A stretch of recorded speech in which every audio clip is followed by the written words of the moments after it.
You want to go cut down another sketchy tree? Yeah, Today I'm really excited. We're going to be cutting down a bunch of trees, including an incredibly twisted cherry tree with the STIHL 462. This is seriously one of my favorite firewood saws. For a 70cc class saw, this thing rips, so looking forward to it. Ready? there's never going to be anything more than firewood. Yeah, barely that. But yeah, let's get it out of here. Yeah, that one's ugly looking. That's no good. This one I'm pretty sure is going to fall across the pond. I'm going to plunge this tree for sure. I'm going to cut a real shallow face hinge and then plunge it. Yeah, it looks like it's thoroughly plunged. Also a leaner. And by removing this maple tree, we'll release this poplar tree. Yeah, it's a beautiful little poplar. Sure, and it could use the sunlight. Little oak growing right over here too. Ready? Yep.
I'll give you an aerial view.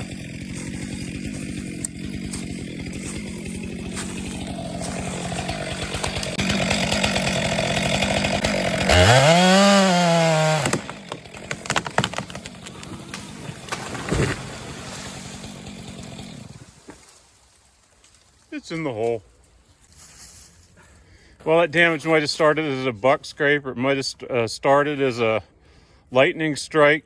But at any rate, removing that, which is never going to be anything more than firewood, and that's his highest calling to duty.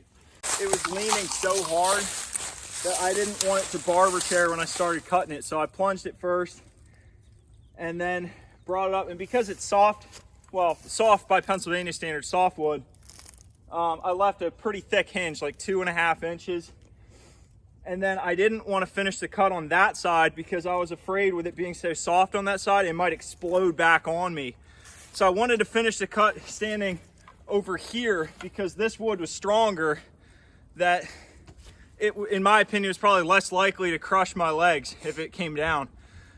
But however, the problem with that is that this end is really steep, so I didn't really have a great escape route over there. So I'm glad that one's over with. That was a little scary. Doesn't look steep on camera. It is steep. It's very steep. All right, next one. That was fun. Well, here's 2 more trees that have to cut down. And why cut them down, you ask? Well, this one right here is an ash tree, and as Cole's told you, emerald ash borer killed all of our ash trees. You can see how the bark is sort of being stripped off the tree. Woodpeckers do that to get the beetles out of the bark. And then this is a funny little white oak tree that I've watched grow for the last 30 years, and I always left it even though it had a distinctive bend to it, but unfortunately something killed it. I don't know what killed that one, but you can see the bark's peeling off. Cole, grab a handful of that bark just to show them that it is also for real dead and not coming back. So anyway, I mean, it's dead. Might as well be firewood. If nothing else, it'll be wonderful firewood. Oh, it's white oak. Maybe we'll... Not a lot of firewood. No. Barely fill a wheelbarrow with this tree. But still, if I leave it here, it's dead. It's just going to rot. Yeah. And the ash tree, that might not even be great firewood anymore either. I'm going to try not to fell it on any of these poplars. I don't think I can take it to that side, so I'm gonna go between this little poplar and those two. Try to go kind of that way. All right.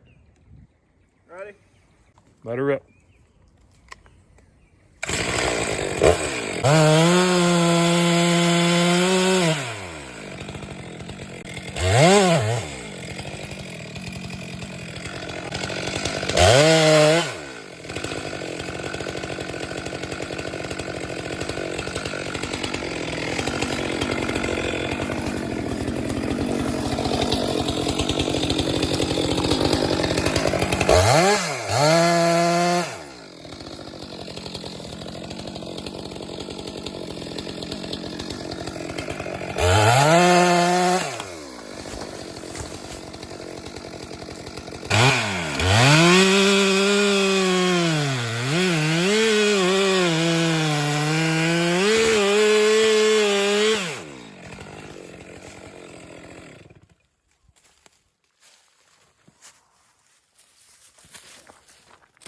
Kind of funny, I'll miss that tree. I mean, for 30 years, every time I've driven in and out of the driveway, it's been there with that distinctive twist. Yeah, I bet. That's sad. Well, something killed it. 30-year-old white oak, and that's as big as it got. I was here when we moved in. 40-year-old white oak? Yeah, count the growth rings. This is probably every bit of 40. That's sad, Maybe older. And that's as big as it got. It didn't get a lot of sunlight. Yeah. Where all the ash trees died, it was pretty shady in here. I mean, look at how many stumps are out there. Every one of those is an ash tree. Are we taking that little dead sassafras out of there? Yeah, why not? Firewood. Oh, it's pretty dead. I want to get the tractor out first because it'll pin the tractor unless you just cut it off the trail. Well, yeah, let me just cut the pole. It's only 6 inches wide. Right. How about this ash tree while we're in the neighborhood? You want to drop that one? Sure.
A lot of these trees are just an absolute snack for this dog. They're still fun though.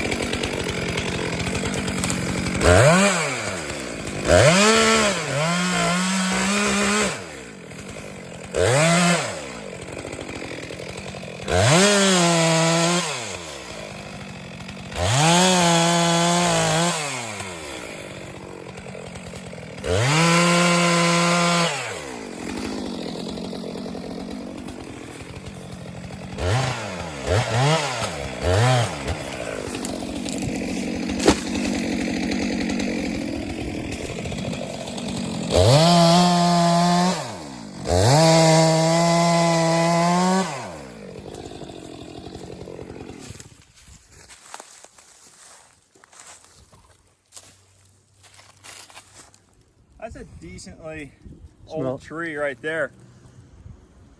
Oh, love that. Got a lot of oil in it. Sassafras.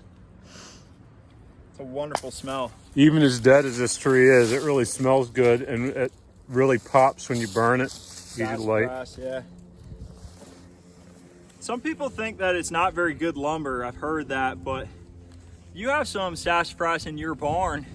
The door is on the giraffe barn of sassafras. They get wet every time it rains. And how old are they now? Well, you were just learning how to ride a bike when we built it. So when did you learn to ride a bike? Like 25? I learned to ride a bike maybe when I was like 25. No. That's what I said. No, you were probably 7, Oh, 6. You think that old? Maybe not No, 5? probably 5. Yeah. So, a long time ago. Yeah, and they've been on your barn, getting wet every time it rains. Yeah. Some people say sassafras lumber is no good, but it smells good. It's got a lot of oil in it. And it holds up just fine. I mean, that's impressive. How many years old do you think that is? It's probably getting on 30. Your barn door, well, let's see. Your barn door is probably getting on 20 at least. It's 20. I mean, that's over 30 years old for sure. Look at the size comparison of that stump to myself. I'm 7 foot tall, so if you see the stump, it's really not. It's not that big. I'm kidding. I bet that's over 30. Yeah. That's probably closer to 40, 50. But next one. Something killed it.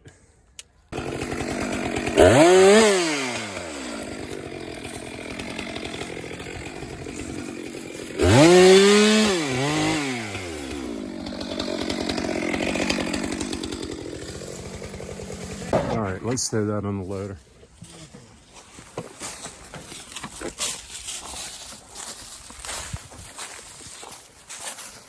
You know, the trolls aren't going to be happy about cutting that cherry tree down because of the wood chips that are going into that pond. Yeah, well, what else are you supposed to do, honestly? Well, in the Netherlands, they have vegetable oil they use as bar oil. Yeah, I'm going to put vegetable oil in a $1,500 chainsaw. Well, I think they make vegetable-based oil that's made for bar oil. Really? Like Jean-Sered and some of those, they might even be, made to run on vegetable oil, bar oil. Well, it's a good thing we don't live in the Netherlands. Do you think it smells like French fries when you cut down trees? It might be kind of pleasant. Yeah, make you hungry. I don't know.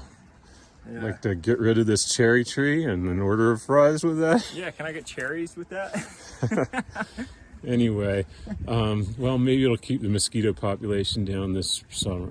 Yeah, it's probably not good, but I can't really think of another way to do it, Well, spring peepers and the wood electric products. chainsaw still have bar oil, but I guess you could put vegetable oil on them. It'd be fine. I've never even seen vegetable-based bar oil here. I wonder if you could order it. I bet you could get it online, but I've never even seen it. I get all my bar oil at the hardware store, so I've never even seen it. Oh my goodness, there's a whooping dog. Uh-oh. They're definitely retrievers. Come on. No. So this tree kind of looks like a cherry, like the first one we cut, but I think it's actually a birch. The way to tell if it is,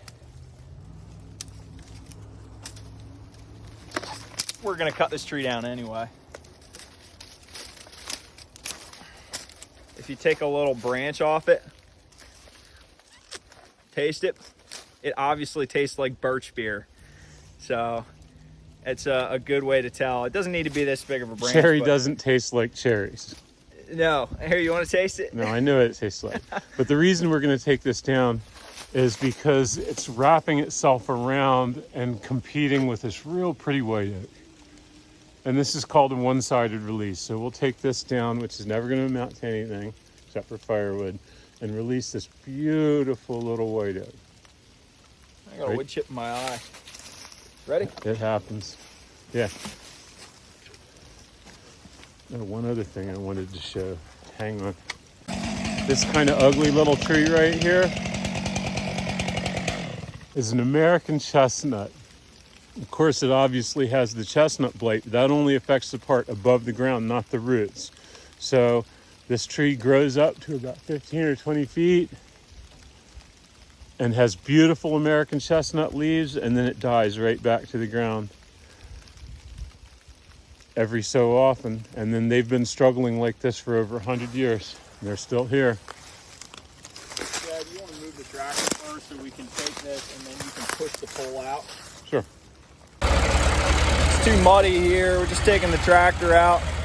So that way we can fell this tree and then push it out with the bucket.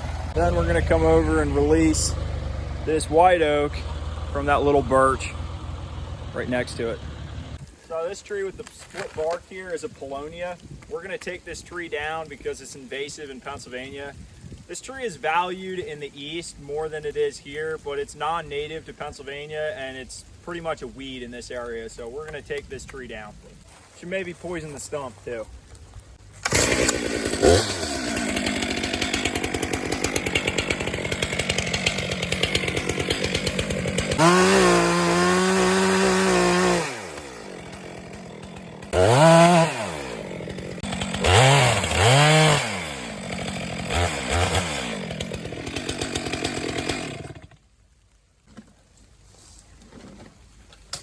Oh, watch out. There we go.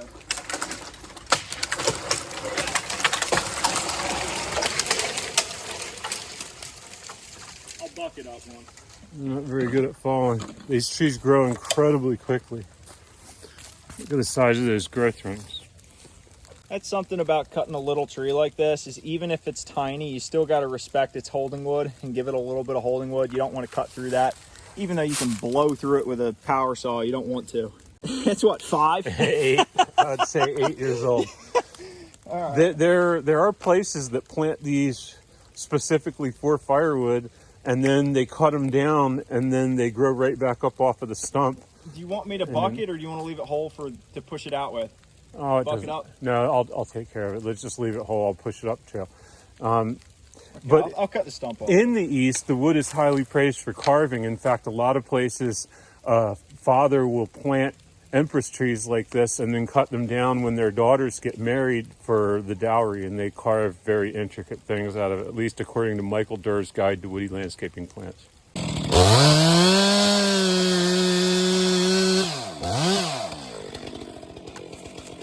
This is also the tree that has those gargantuan elephant ear leaves when they really grow. Like this tree would grow back this year to about 12 feet, believe it or not, and it looks like asparagus when it comes up off the stump. Maybe I should just Are you going to poison that stump, or is it going to stump sprout back? Either way. Might need to cut it down again.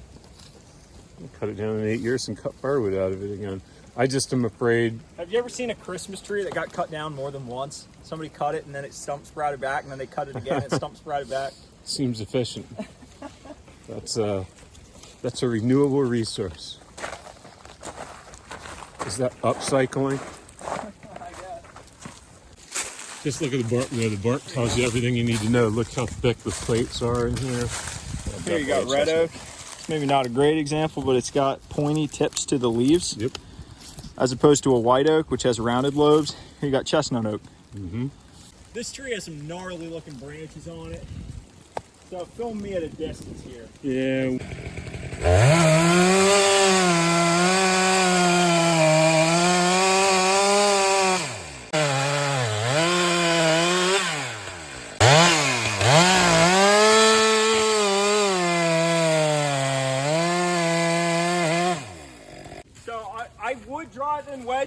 I would drive in wedges in either side, but I'm not going to because I think it's enough lean that I'm not going to get pinched when I cut. So I plunged it. When I cut out my holding wood backwards, I think it has enough lean that direction. It's not going to pinch my bar. I should pound in wedges, but the reason I'm not going to is because it has this big dead branch right above my head. I don't want to pound wedges and break that branch off. So I'm just gonna back cut it and hopefully I don't get pinched, and I'll blow through it as fast as I can. I'm gonna go out diagonal in my escape route. But because it's oak, it's pretty solid in the middle. It's very hard hardwood. I only left my hinge wood to maybe 1.25 inches. If this were softwood like poplar, I would have left the holding wood to like 2.5 inches. You ready? Yeah, I am, but that one dead branch is so long. For that reason, I'm not going to pound wedges. Right, I think know. it has But enough lean, I can back cut and get the heck out of here. Get way out. Get like at least 40 feet away. All right. Ready? Yep.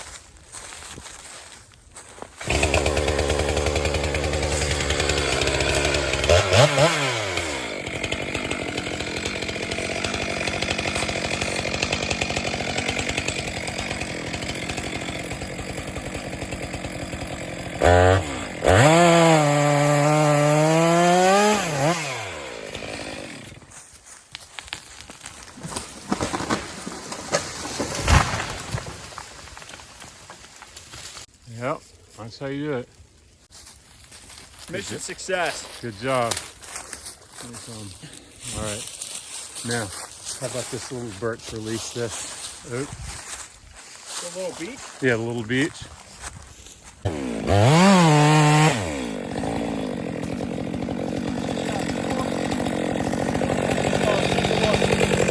At this hinge. You can see I don't really have any fiber pull because I cut my hinge to the appropriate proportion for hardwood. So this is making 1.25 inches of a hinge. If this was softwood, I would have left it more like 2.5. But because oak is really hard, I left it thinner. And it was an open-faced hinge as opposed to a Humboldt hinge. So that way when it folds, it won't kick off the stump and be more dangerous. You want to put a wedge in the stump real quick? So No. This saw, you don't really need to. It's got enough board to come right through it. You can see where I plunged through here. That's the initial plunge cut, and then here is my back cut. Here's where I set up the hinge cut before I back cut it. We're gonna cut this little beech out next because it's next to this beautiful red oak, and we want to release the red oak so it can get more nutrients, more sunlight. This tree, it's a branchy little tree that's just competing with this one, and this one's the winner, so we want to get better timber value out of the oak by cutting down the beech.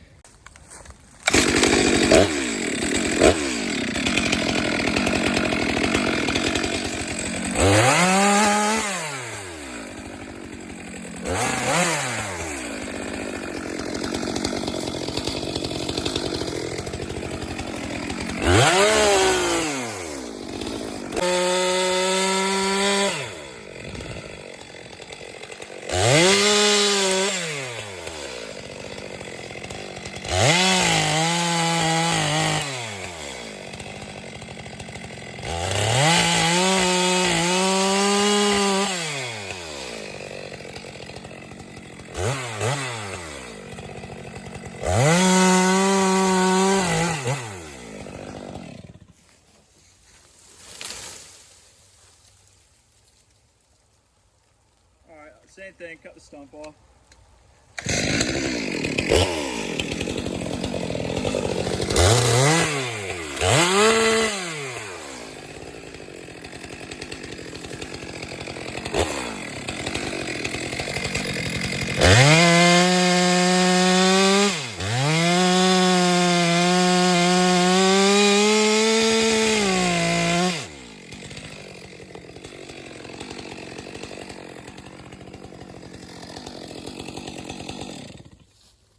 And the oak says thank you. So the reason that we're cutting this beech tree down is because it's a sunlight hog. It's got a double leader. As you can see, the top of this is split up, so there's not really a lot of pull here, especially because the other side of this is damaged. We had log skidders back in here 10-15 years ago, and the skidders destroyed the bottom of this tree. So for that reason, the pole is only 3 foot long. It's not valuable.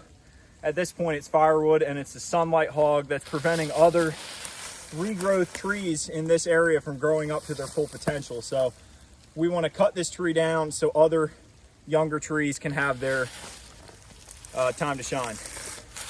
Their day in the sun. Yep. Because this tree's pretty rotten in the bottom, I'm going to try to cut it up higher, because I want to have holding wood that's solid to make it a little less dangerous. And we're going to try to fell it straight on the trail so we don't crush any saplings, at least not many saplings.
as you can see, I got a little bit of overbite in this hinge here, so I'm going to cut out of the top a little bit because you don't want any overbite or underbite in your hinge.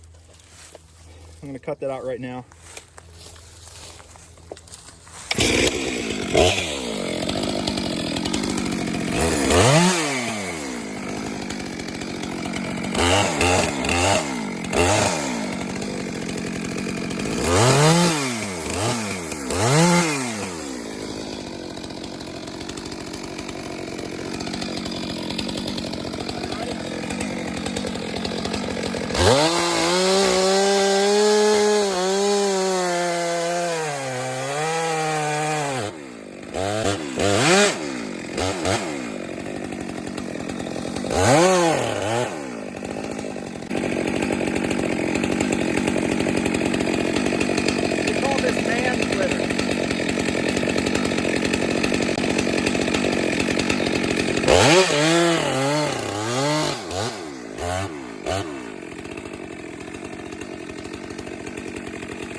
It's in the hole. Beauty. Yep, that was a good shot. Well done. Man, these things are branchy. Not a valueless tree. They make bowling alleys in Japan out of beech. Yeah, beech. I could tell how much harder this was even than that oak. This is super hard. The floor in our living room's beech. Yeah, super or dining hard. room. Little bit of fiber pull, but nothing too crazy. You can see that this side, maybe I was, it's more equal than I thought. It's maybe an inch and a quarter. Same as the oak. It's a pretty hard hardwood, so I left the holding wood a little thinner. For a tree of this diameter, an inch and a quarter is typically what I shoot for. Here you can see my plunge cut. Then I put my wedges in either side. Then I back cut. Didn't hit right on the money, but as long as you're close, you should be good. But yeah, I could tell that was definitely harder than that oak tree. Very hard to cut. Wonderful firewood though, really high BTU value. Yep. I'm gonna cut the stump off now, you ready? Yep.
There you have it.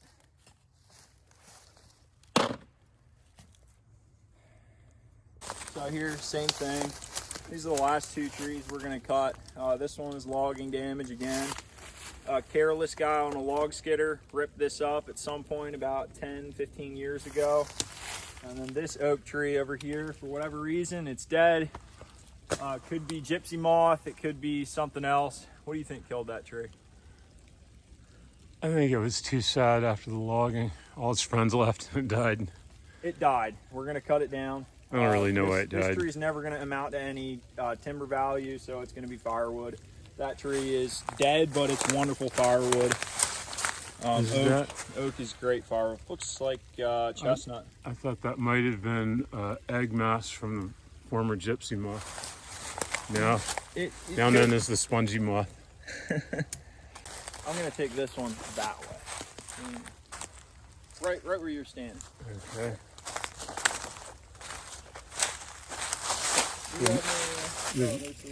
Nice hole over here to kind of take it in. It's fun cutting with this chainsaw. I feel like a Jedi cutting with a lightsaber.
Lots of dead wood up there again.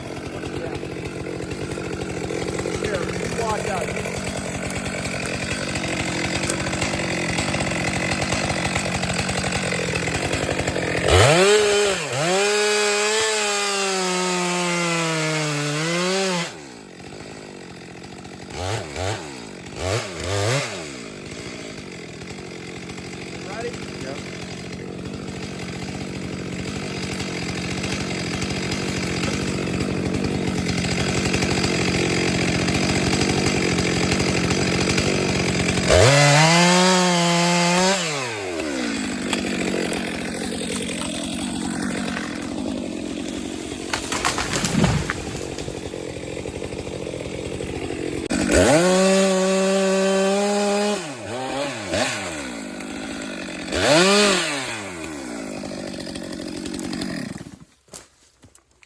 Get in there.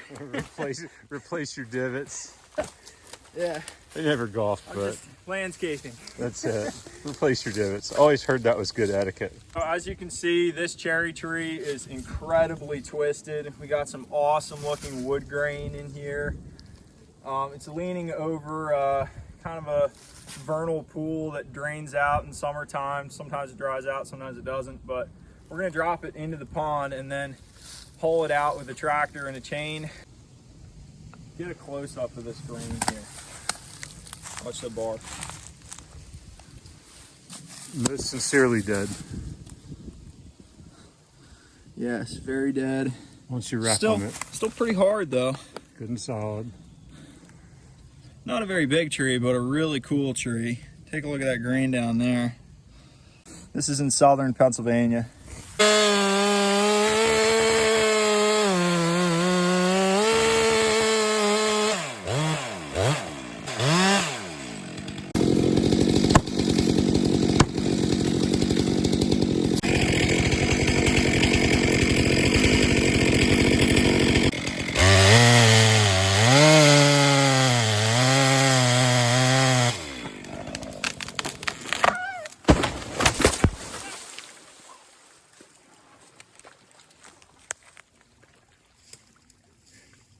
Getting the cherry tree to the head. Remember the guy that got the metal to his ribs? Yeah, that's him. Same guy here. He was filming me. That's my dad. Hey, Dad. All right, let's turn this thing around. Thanks for watching, everybody. That's all I got for this video. Let's get out of here. It's raining.